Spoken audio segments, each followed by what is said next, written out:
These days, there's a lot of concern about changing rooms at public pools and gyms, who can or can't be in them, who should or shouldn't. Don't worry, I'm not here to get political. I just want to share why I find it amusing when this topic comes up, as it reminds me of an experience I had in a dressing room where all rules, regulations, and social norms vanished. At the time, it was quite frightening, and I felt compelled to share it. I've been going to the pool 3 times a week as part of my post-pandemic fitness campaign, and it's been working. I was proud of my commitment, my fitness routine was solid, and my diet was going well. I should mention that I'm female, and this incident occurred in the women's changing room at the pool gym complex I still belong to. My friends and I were in the changing room, preparing for a swim. We had started to bond from seeing each other at the gym, timing our workouts to support one another. That day there were 4 of us, plus an elderly woman I hadn't seen before. Then we heard it as a kind of sound that signals something bad is about to happen, but you can't quite put your finger on it. We all paused, listening to the commotion outside the dressing rooms. Loud bangs, indistinct shouting, just pure chaos. We exchanged worried glances, frozen mid-change. My eyes darted to the hallway, leading around the corner from the dressing room, and I think everyone else looked that way too. A man came bursting into the changing rooms, and I'll never forget the sight of him. He wore filthy blue shorts that were almost comically short and a white sleeveless t-shirt, also dirty and stained. His wiry legs ended in huge brown boots that pounded against the tiles as he ran. His hair was wild and unkempt, as if it had been ripped out in clumps. I didn't get a good look at him, but it was clear he was deeply troubled. His skin was blotchy and flaky, covered in cuts and bruises, and his eyes were crazed. When he burst in, I swear there were flecks of foam at the corners of his mouth. But that wasn't even the scariest part. It was the fact that he was holding a massive rusted machete that looked like it could be infected with tetanus. It didn't even seem sharp, but it was terrifying when you're in the middle of changing into your bathing suit. He paused for a moment when he saw us and let out a horrifying grunt, a guttural roar like a beast. The machete quivered in his sweaty palms, and then he charged right at me. I wish I could say I was brave and tackled him, but instead, I screamed and fell back against the lockers.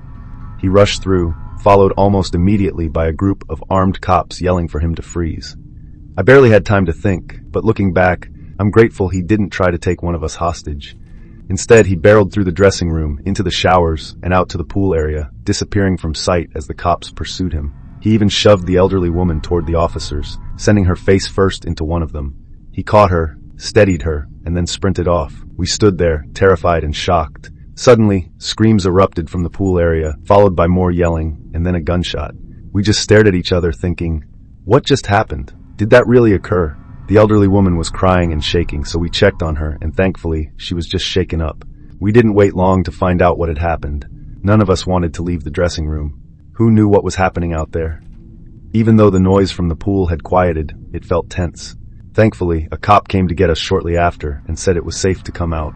None of us felt like swimming anymore, so we had already dressed and exited the gym. As we followed the cop to the front desk, I saw the machete man now, without his weapon, being escorted into a police car. It turned out he had been wandering down the street in broad daylight, threatening people with that machete. The cops had been called, and he ran into the gym and our locker room. It was unclear if he intended to use the machete on anyone, and I'm incredibly grateful no one was hurt, not even the elderly lady he pushed. She never returned to that gym, and I can't blame her. Thankfully, no one was injured when the cop's gun went off during the chase. As a responsible gun owner in an open carry state, I've been extra cautious since then about checking that my safety is on. Now I won't go anywhere without my gun, because you never know who might burst in wielding a blade. As for the guy, they think he was probably on bath salts, which honestly makes sense. Thankfully, the whole incident didn't leave lasting scars. It's become legendary at my gym. And those of us who were there that day still get first dibs on workout gear and are treated like celebrities. The perks of being attacked with a machete, I guess. I'm pretty sure the guy went to jail, but I don't think he's there anymore. I'm writing this because I believe he's been released. And I'll never forget the face of the madman who burst into the locker room not as long as I live. So unless he has a twin brother, he's out. The other day, I saw a man who looked just like him, mopping the floor at Wendy's. He looked much healthier and cleaner, but the resemblance was uncanny. I believe I'm older than your average listener. I'm 61, and this story dates back to when I was 12 and Clarky was 11. Being from England, I apologize in advance for any quirks in my writing. I feel oddly nervous about sharing this, but I must emphasize that this event has haunted me my entire life. If I dwell on it too long, I start to feel quite ill, and I think you'll understand why. I met Clark in primary school during our first year as infants. We became fast friends on day one. I discovered him playing with action figures on the playmat in a corner, and from that moment, we were inseparable. He was my best friend, and I was his. We had other friends too, just normal kids who were part of the popular crowd at our primary school. Always up to something, we often found ourselves in minor trouble, nothing serious. But adults tended to adore us, just as the other kids wanted to be our friends. I was generally the leader, while Clarky was more of a follower, though our relationship felt balanced. We were partners in crime, and when it was time to transition to big school, we had no reservations. What naive little lads we were. In the UK, our school system differs from others. We skip middle school and go straight from primary to secondary. This abrupt change means that at 11, we suddenly enter a much larger, more crowded school with students as old as 16 or 18. In an instant, we went from being the kings of our small primary school to feeling like tiny, vulnerable kids surrounded by hulking, intimidating figures. We were completely unprepared. We walked up that driveway with confidence, but by the end of the day, we left feeling like broken, quivering wrecks. The shift from primary to secondary is a harsh reality, and I firmly believe it's damaging for kids to face such a sudden transition. Clarky and I had simply assumed all our friends from primary school would be in the same classes with us, but they actually did the opposite. They spread students around to encourage them to make new friends, which felt quite cruel to me. In Clark's and my situation, we were not only placed in separate houses, similar to a US homeroom, but the 6 houses in our school were divided into 2 groups, meaning only students from 3 houses had classes together.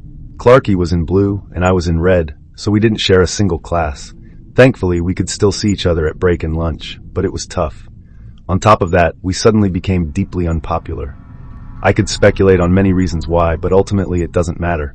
Both of us struggled to make friends, and we couldn't rely on each other since we spent most of our days apart. Sure, we hung out after school and on weekends, but it just wasn't the same. It hurt. As lonely, unpopular kids, we became targets for even more trouble, and Clarky and I found ourselves at the mercy of bullies. One group from my half of the year bullied me, while one from Clark's bullied him, and they rarely crossed paths. These little brats aren't worth remembering. I don't even recall their names, and I'm sure they grew up to be decent people. They weren't the worst, though that title went to a group of Year 9 boys, whom we referred to as the worst, but only behind their backs. In the safety of my house or Clark's, we didn't call them anything. We avoided eye contact. Jake was a big, lumbering oaf who looked like a fool but had a knack for scathing insults. Jonah was utterly unremarkable in every way except for the cruel glint in his eye. His tongue could deliver insults that hurt as much as any punch, and they both insult and hit us. Those two, along with a rotating cast of faceless friends, were a constant threat. The sidekicks changed, but Jake and Jonah were always there, always poking fun, kicking the backs of our shoes, pouring glue in our bags, or cutting our neckties. If we were pushed on the stairs, Jake and Jonah were sure to be nearby, grinning maliciously. If someone threw a bottle at me, I could count on them being close by. Every jab, every painful moment seemed to come from these two. It didn't matter if Clarky and I were together or apart. They always found us multiple times a day to deliver some cruel form of punishment. I'm not sure they ever explained what we had done to offend them. It was just a known fact that our existence disgusted them, and we would suffer for it. You know what bullies can be like. I'm sure you've read enough stories about these vile, cowardly individuals. Let me tell you, they were far worse back then, and we absolutely hated school. Our first term from September to Christmas felt like hell. The spring term was no better. Worse, in fact. How our parents didn't notice anything, I'll never understand. It drove me mad that no one seemed to see the bags under our eyes, or how quiet and withdrawn we had become, nor did they ask us what was wrong. Why didn't I ever consider just telling them something was up? You simply didn't share that back then. Dobbing someone in could lead to a fate worse than death. Even friends would turn on you if you betrayed someone, even a bully. It seems so foolish in hindsight. Anyone who acted like that wasn't worth caring about in the first place. But I suppose it's easy to think with adult logic when you're an adult. Then the summer term arrived, bringing something we had never even considered. The school pool. We knew it existed. It was a large building separate from the main school, but it always felt like something the other kids got to enjoy, not us. In the summer term of Year 7, we saw swimming on our lesson plan photocopies, and there was much excitement in my dorm room. I wasn't particularly enthusiastic, as I was feeling depressed from the bullying, but that changed when I arrived at swimming class and found Clarky waiting in line outside the changing rooms. It turned out our summer PE lessons were split by gender. Boys did swimming while girls played netball, and later, girls did swimming while boys played cricket. I hated cricket, but that's beside the point. Swimming was fun, and it meant I got to spend time with Clark during classes. About 5 lessons in, we had swimming on Mondays, which was the last class of the day before home time. Clarky and I lingered in the changing rooms, waiting for everyone else to leave before we showered and changed. When you're a victim of bullying, you learn quickly not to do anything in front of others that could leave you vulnerable. In those days, there wasn't much emphasis on health and safety. Our PE teacher had disappeared somewhere, probably off for a cigarette and coffee. He'd even given us the keys to the changing room and asked us to lock up when we were done. For all the bullying, adults still seemed to like us, I guess. Swimming is fun, Clarky said, and since we were still in our swimming trunks, I joked that we could go back in. Clarky's eyes lit up. Let's do it! I was thrilled to see that spark of life return to my friend, which is why I didn't hesitate to run back into the pool area and jump in. I didn't think about the trouble we could get into for playing unsupervised. The dangers hadn't really been drilled into us, which was a systematic failing in itself. But as long as we avoided the deep end, we figured we couldn't get into much trouble, right? Barking laughter echoed around the pool room, and when I surfaced, I saw Jonah and Jake strolling in from the changing rooms, fully dressed in their school uniforms, shoes and all. Why were they even here? Even in the warm water, I felt a chill run through me, and goosebumps rose on my skin. Clarky whispered something to me in alarm. Well, if it isn't the little idiots, Jonah sneered. That's what he called us. They may not have been as creative as I thought, looking back, but that's what they said. Oh crap, I whispered. We were in the center of the pool, far from any exit ladders, and even if we could get out on the other side, Jonah and Jake were blocking the way to the changing room. What's that, idiot one? Jake asked. Come here, Jonah said, but neither of us moved. Jonah suddenly clapped and lunged forward, pretending he was about to jump into the pool. Come here, he yelled, insisting we weren't in any danger. We think it's cool that you broke in here, Jake added. Maybe you're sound, Jake echoed, leaving us with no choice but to swim over. If you've ever been in a swimming pool in Britain in the 70s or 80s, you know that some had drainage holes along the sides covered by metal or plastic grates. In some pools they were bolted down, in others they were loose. At our school pool they were supposed to be secured, but I guess this one had come loose because Jonah lifted it up. Dare you to stick your head in the hole? He challenged, and the water lapped over the gap in the tiles. I shook my head. Come on, boys, Jake said. Be cool. We'll be nice to you if you do it. And I shook my head again. To this day, I don't understand why Clark did it. What could they have done to us? Did he really believe our worst tormentors would suddenly stop bullying us and become our friends if he stuck his head in that hole? Maybe he didn't realize his head would fit. Clarky was very small for his age, and I was over a head taller than him. What's down there? Jake cheered. Take a look, Clarky surfaced. Just put your head in and look over the edge, Jake urged. Clarky leaned forward into the hole, letting his body float up so his face angled down. Suddenly, Jonah shoved the grate down, pushing Clarky's head further in. Clarky began to flounder and splash, trying to twist and turn for air, and I swam beside him, yelling, "Let him out!" Jonah stood with his foot on the grate, head thrown back, laughing like a supervillain. Clarky flailed and splashed, panic rising in him. How did Jonah not see what could happen? I don't think he meant for it to go this way well. I know he didn't, but it did. Clarky struggled, jerking and twisting in the water, and then we heard a muted yet unmistakable cracking sound. It was the worst thing I'd ever heard. Almost immediately, Clarky stopped moving. His body began to drift down, his head still caught in the grate at an impossible angle. Jake noticed before Jonah did. Jonah was still standing there, pinning Clarky in place, and Jake tugged his sleeve, gesturing to Clarky. Jonah went suddenly still, his face draining of color as shock hit him. I could see him starting to shake. He looked me dead in the eyes. "Please don't tell anyone," he said on the verge of tears. Then he and Jake ran off. Please don't tell anyone. No threats, no rage, just him begging me not to say a word. I ripped the grate off and pulled Clarky free, but it was too late. His neck rolled limply, the angle having led him to break it as he tried to escape. I thought Jonah and Jake had just run away, and I was shaking, crying, cradling Clarky in my arms, trying to figure out what the hell I was going to do.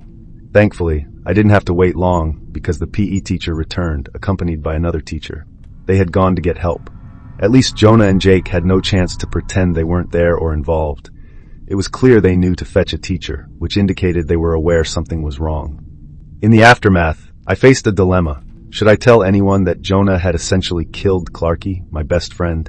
In the end, I went along with the story that we had all been messing around in the pool, and that Clarky had stuck his head in the grate for a dare and gotten stuck, injuring himself. I didn't mention that Jonah had been standing on the grate at the time. Perhaps that was the wrong choice, but I genuinely believed Jonah felt remorse, and I feared it would ruin his life if I spoke up. Maybe he deserved it, but as things stood, I don't think anyone really believed my story anyway. Instead, they just thought all three of us had killed Clarky. His parents could never look at me or speak to me again, and my own parents could hardly see my gaze for a while, though they never directly suggested I was to blame. The bullying did stop, however, not just from Jake and Jonah, but from everyone. More than once, I saw some kids look at me with a mix of fear and awe. I'm not sure if it was because they thought I might snap someone's neck, or if Jonah and Jake had threatened anyone away from bothering me. Now, nearly 50 years later, God, I'm old, I still miss my best friend.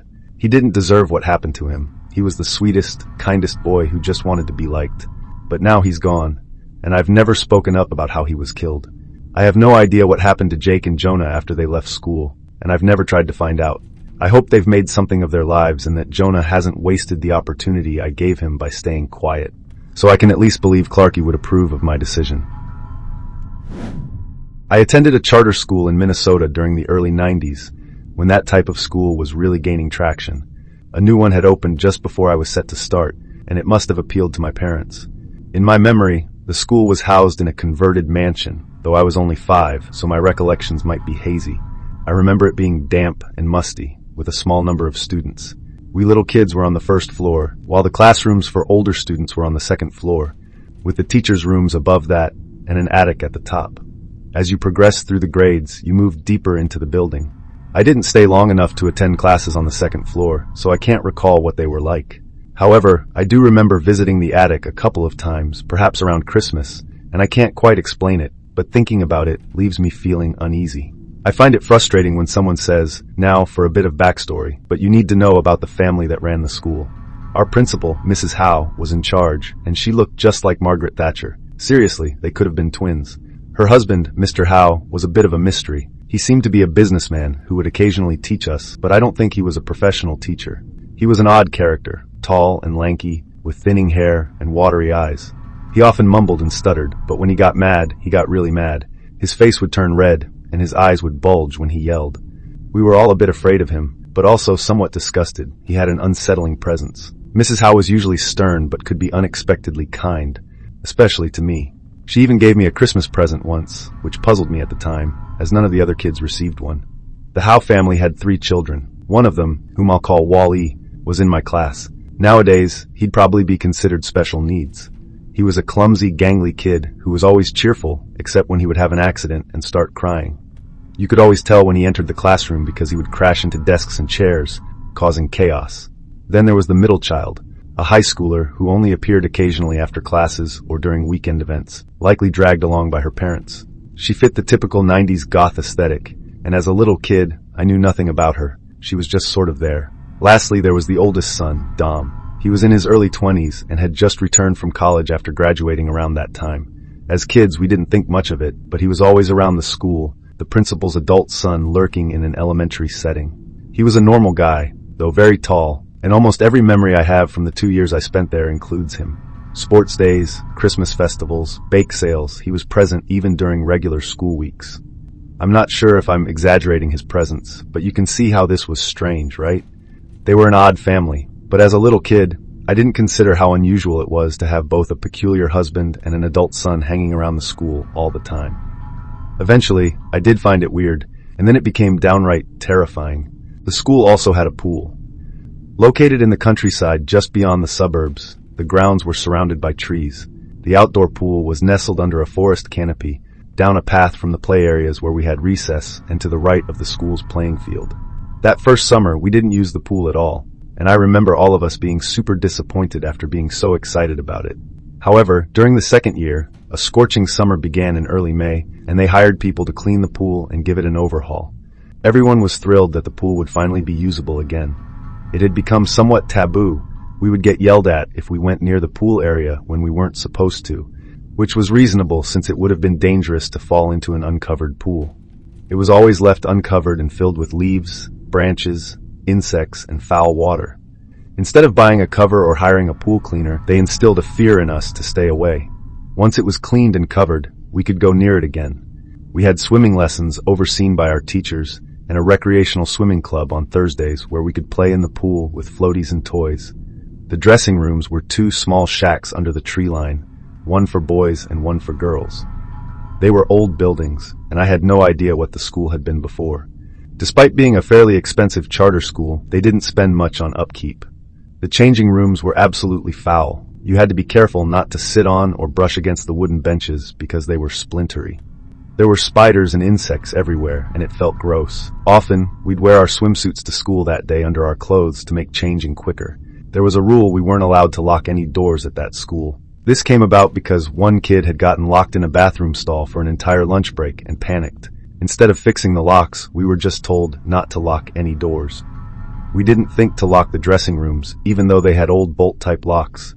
This is why Dom, the principal's adult son, could stroll into the dressing rooms.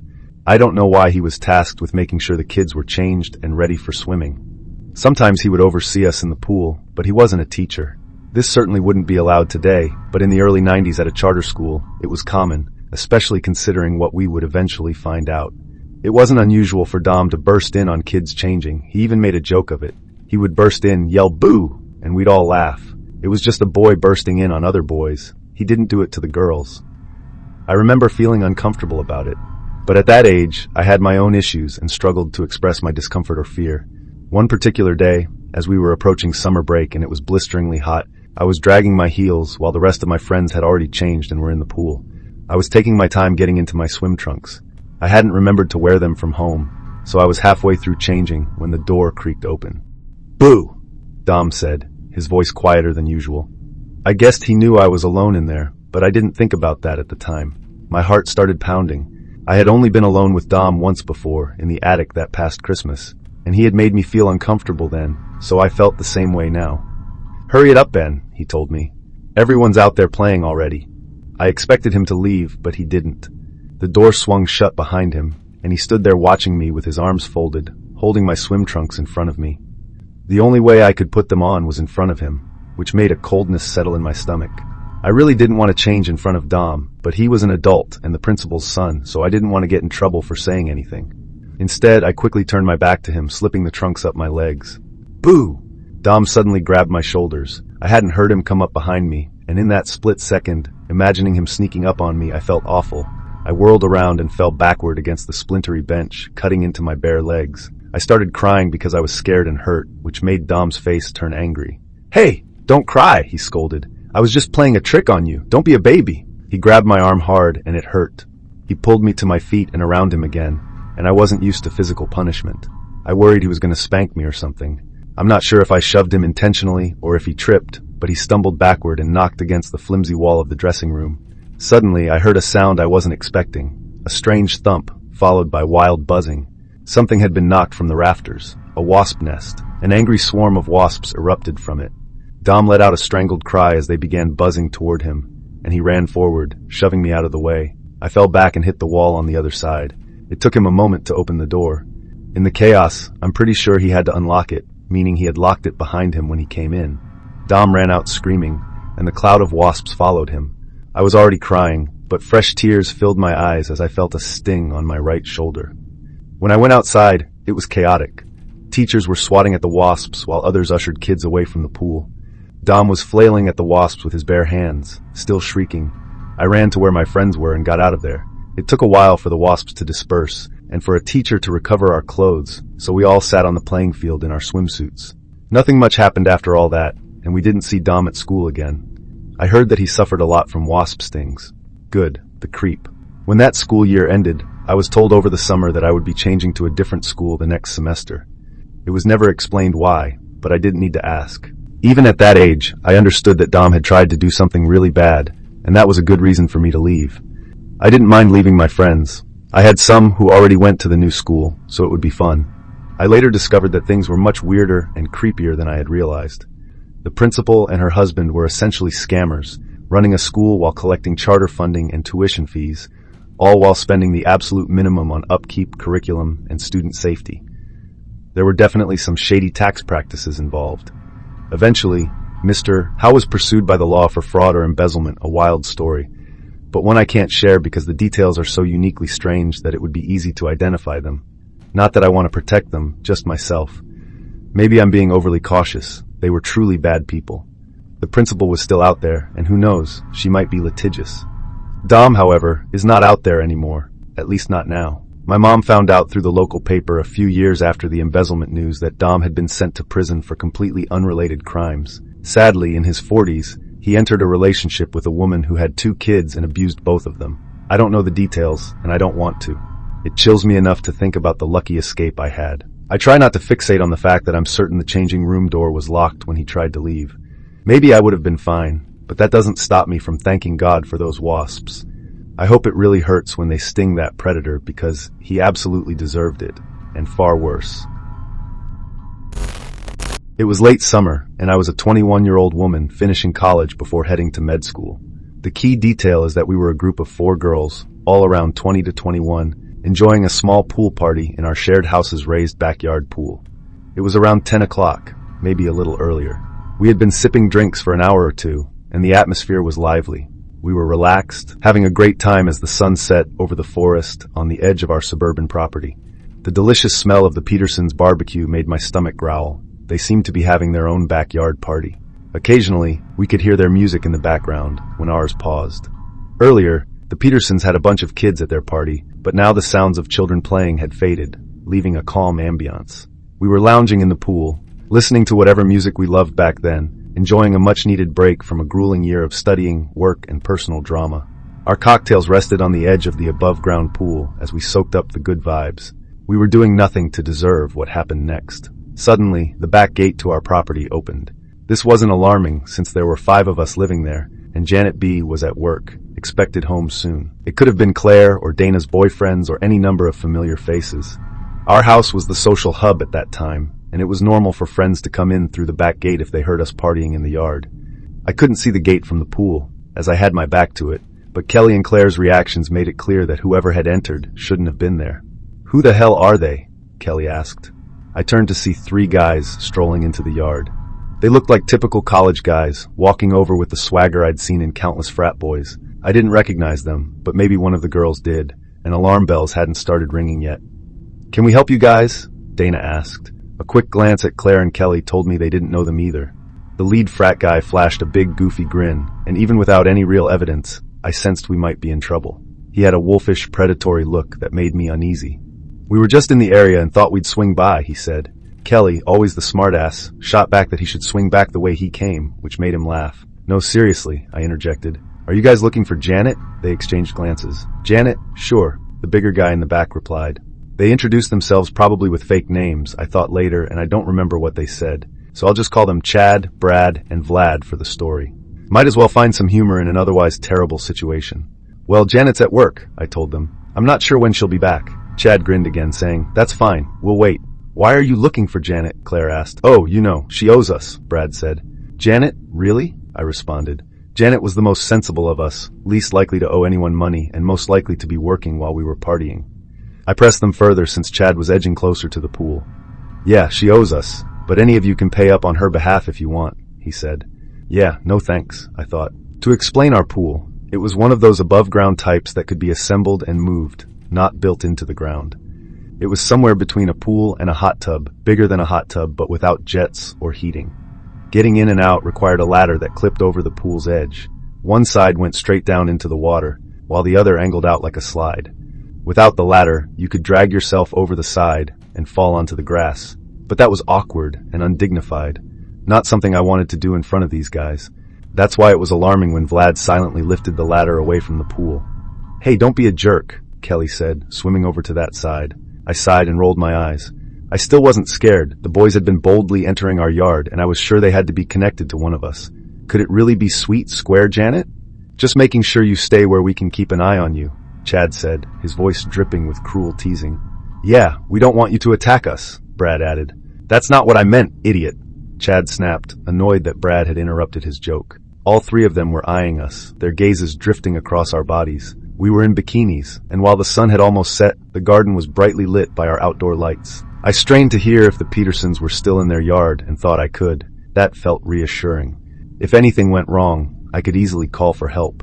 The boys chatted about some nonsense I can't remember, circling the pool like coyotes. It felt rehearsed. They could tell they were making us uncomfortable, and I knew they were enjoying it. Then Chad started trying to dunk Claire.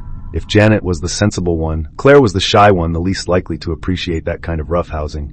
Plus, she had a boyfriend she'd been dating for a long time. "Foff!" Claire yelled. "Don't touch me!" "Hey, chill out, babe. I'm just having fun," Chad replied, feigning hurt. Yeah, I think it's time for you guys to leave, Dana said, starting to pull herself over the edge of the pool. In an instant, the nearly silent Vlad rushed over and forcefully shoved her back into the water. That's when I realized we were in real danger. Hey, don't push her! I shouted, hoping the Petersons could hear us. Chad's expression shifted to a serious one.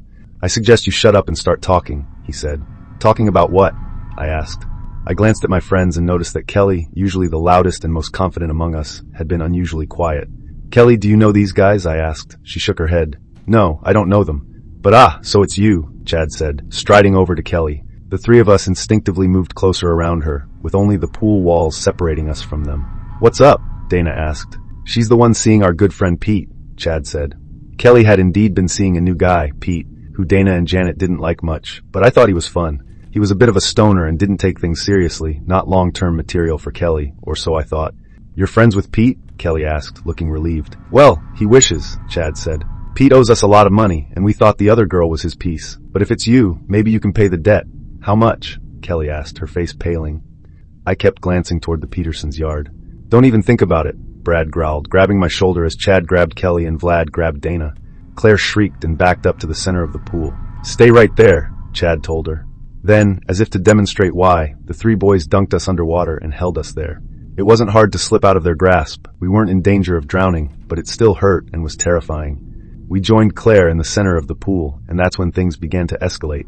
If any of you scream or try to get out, I promise we will hurt you really badly, Chad said, pulling out a switchblade from his pocket. Just a small thing, he added, but I could see in the dim light that it was incredibly sharp. I knew exactly how much damage 3 grown men could inflict on 4 bikini-clad women before help could arrive. Please just leave us alone, Dana pleaded. Pete isn't even here. He's not stopping by tonight. Well, that just sucks for you girls then, Chad said. We want our money. We need it, and this one here is Pete's girl. So how much does he owe? Maybe we can pay you, I offered. Chad began to eye me. He owes us $20, he said. I held his gaze, and then he burst out laughing. Brad joined in, and their cackles grated on me. No, he owes us some serious cash, babe, Chad said. $5 grand. Oh God, none of us had anywhere near $5,000 lying around the house, even if we wanted to give it to these guys. What the hell does Pete owe $5 grand for? Kelly demanded. Chad made an exaggerated sniff and rubbed his nose. Oh, this and that. Pete usually had a stash of harder stuff than I was used to. He often had small bags of coke, MDMA, and things like that, and Kelly had met him. When she was trying to score some weed, it wasn't too far-fetched to imagine that Pete dealt coke and owed these guys. I always assumed people like Pete got their drugs from more cartel-like types, but I was wrong. I've since realized that dealers exist at every level in all walks of life. Yeah, so either you pay us yourself, or you get Pete over here to settle his debt. Or maybe you girls could pay us back some other way, Chad chuckled. Brad clearly liked this idea and stared at me in particular, which I really didn't appreciate. Ew, no thanks, I remember saying as I considered our options. We could rush them, or make a run for the back gate, but we'd have to get out of the pool first. If all of us did it, maybe one of us could escape, but what would they do to the rest of us in the meantime? How could I communicate a plan without them hearing? Claire had drifted to the other side of the pool, perhaps to get some distance. We were so focused on Chad and Brad that we didn't notice Vlad had circled around. When Claire got close enough, he grabbed her by the hair. She let out a small yell before his hand clamped over her mouth. Well, someone better make a decision soon, or we're really going to hurt this one, Chad said. Claire's eyes filled with tears, and she looked genuinely terrified, which broke my heart. I can go call Pete, Kelly suggested. This was before smartphones. It was the era of brick-like Nokias. We all had cell phones, but we weren't glued to them and hadn't brought them near the water, so none of us had one at the pool. The only way Kelly could call Pete was by going inside. She told the boys that, and Chad considered it. Fine, I'll go with you, he said. Brad, Vlad, you watch these other lovely young ladies. He didn't say lovely young ladies. He used a nastier slur that I won't repeat. Kelly, don't, I shouted. I'll call Pete, and it'll be fine. She insisted, but her expression said otherwise. Chad helped Kelly over the edge of the pool and guided her to the back door, gripping her arm. She opened the sliding glass door, and I could see everything from the middle of the pool. I saw a flash of movement and heard a loud shattering crash. Kelly had grabbed a lamp from the table just inside the door and smashed it right into Chad's face. He let out a huge bellowing scream and staggered back, falling over one of the patio chairs as blood began pouring down his face. Thank God, I thought. But Kelly wasn't done. She came running back into the yard, screaming and calling for help at the top of her lungs so loud that the neighbors could hear. Quickly, the rest of us joined in. Kelly charged at Brad, swinging something she had grabbed from inside. It was one of the golf clubs Dana's boyfriend, Chris, always left lying around. After this, Chris never got scolded for leaving his clubs out again. Kelly swung the club down hard, cracking Brad's forearm as he tried to defend himself. Chad was already bolting for the gate, and I swear I saw a shard of lamp sticking out of his cheek. He ripped the gate open and ran, with Brad stumbling out after him. It felt like only seconds later that Mr. Peterson and a couple of other adult men rushed in. "They're getting away!" Kelly screamed, but the men were more focused on checking on us. They really had no idea what was going on. For some reason, Vlad had stuck around and was standing there, dumbfounded. "He's one of them," I told Mr. Peterson. One of his friends, who turned out to be an off-duty cop, grabbed Vlad and pinned him to the ground, basically sitting on him like a pro wrestler. It was a pretty hardcore ending to a terrifying experience. We called the cops and told them everything. They spoke to Pete, who denied knowing these guys anything, but he was able to identify them. They were juniors at our college.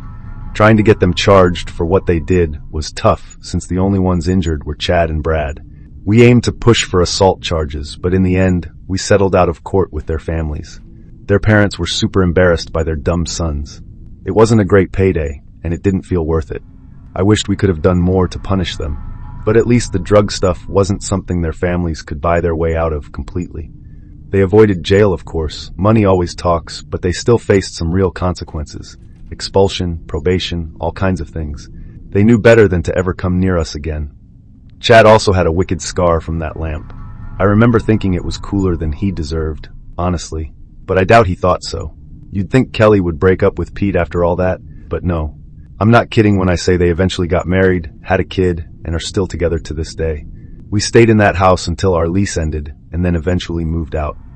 Kelly and I stayed close, but the rest of the girls, including Janet, who hadn't been there that night, eventually drifted away. Kelly and I are still friends, and both she and Pete gave me permission to share this story. You'll be glad to know that we've all settled down. Pete's a great dad, and both he and Kelly are nurses now. As for me, I'll keep that to myself, but I'll tell you one thing. I'm not a swimmer. Did you enjoy this content? Share your thoughts in the comments below. Support us with a like and subscribe so our channel can reach more people. Thanks for watching until the end.